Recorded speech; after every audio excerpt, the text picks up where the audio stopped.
I was wondering if you guys had any funny stories about like lines you just couldn't get right, things you couldn't do in the One thing to say about that, it's very short.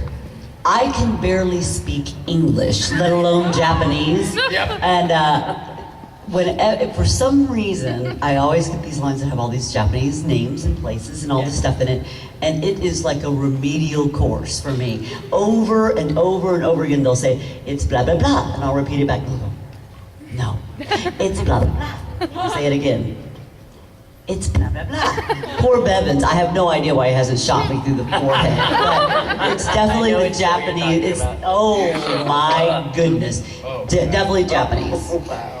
Definitely the Japanese words. Yeah, we're doing a show right now that we can't talk about, but it's all based on historical Japanese characters, and some of the names that we're having to say is just like, yeah, it was all those names, yeah. I don't know how many of you guys listen to, sometimes the DVDs come out and have outtakes. That's the best resource for listening to us screw up our lines. So if you're curious, pop in some of those DVDs and listen to the outtakes. Sorry. I know Desert Punk has a lot of them. I tend to cuss like a sailor. It's hard to believe. Right? I know. I have to watch it because I have children who will, have learned to do the same.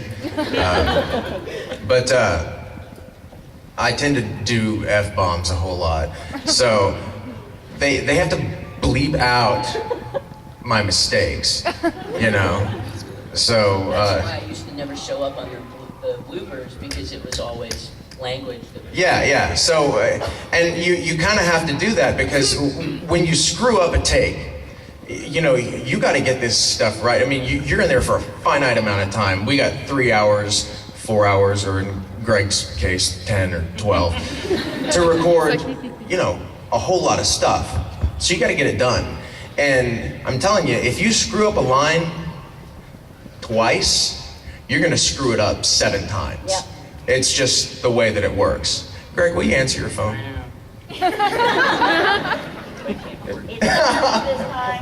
I'm kidding. So you're gonna find yourself screwing it up over and over and over and over and over again. And you get mad at yourself. And so you just start cussing yourself out. And so no particular line that we screw up, but all of us screw up lines every day and repeatedly. Speaking of that, my favorite, and so it wasn't even me, it was Laura Bailey, who is hysterical. She could make a dog laugh in real life. She's really one of the funniest people I know. But when we were doing Negima, it's in the outtakes, but what you can't hear is her tearing the booth apart. She was working on Evangeline's accent, and she's like, and the outtake is on the disc, but what you don't hear is her just knocking everything in the booth over after it. She's like, what you don't understand, little... Hang on. What you don't understand? What you do? I can't get it! She started knocking the music stand over, and it is the funniest outtake I have ever heard. Like, she just goes nuts in the booth. It was just, she was so frustrated. It was great. Yes. I have one more small request. Kyle, I know you already kind of did, but could you please say next time on Dragon Ball Z? Next time on... Oh. Next time on Dragon Ball Z.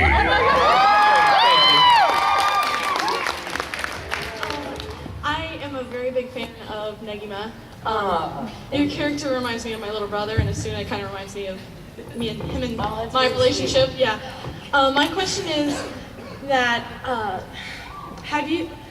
what is the worst fangirl experience you've ever had? Like. I answer this in a non-answer kind of way. I don't like to even tell those stories. I've had some really uncomfortable stalker situations in my day. Some that have involved the police, some that involve people finding out where I live. And I think that's creepy. I freaking told you that I was sorry. But it's okay, because my mom and dad like Wendy, so it's all good. And I choose not to repeat that, because as an anime fan myself, I think people make too big of a deal about the bad side of fandom, And whatever you want to believe, it's the creepy stories that you remember. Not, hey, somebody gave me a beautiful piece of artwork, or hey, a lady wrote me a letter that said when she was in the hospital and going through physical therapy, the only thing that made her happy was watching Sayuki. Those are the things that are really rewarding and really awesome, and those are the people that I choose to put up on a pedestal, not the person that thinks she's Rosette and I'm Chrono and she like has a creepy journal and teaching herself how to shoot a gun and all that crazy stuff. Like, to me that deserves no attention.